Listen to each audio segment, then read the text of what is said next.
Une fresque graphique sans texte, des dessins qui évoquent la bataille d'Arras, l'arrivée des tunneliers néo-zélandais et leur travail de l'ombre.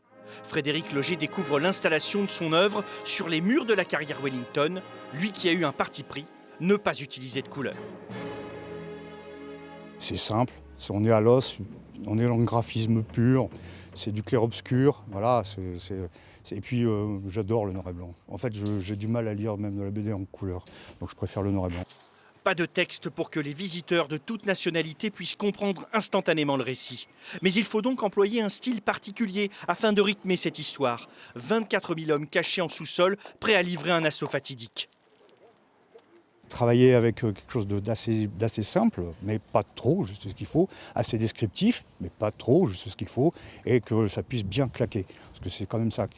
Le but, c'est de rendre compte d'un effet un peu spectaculaire.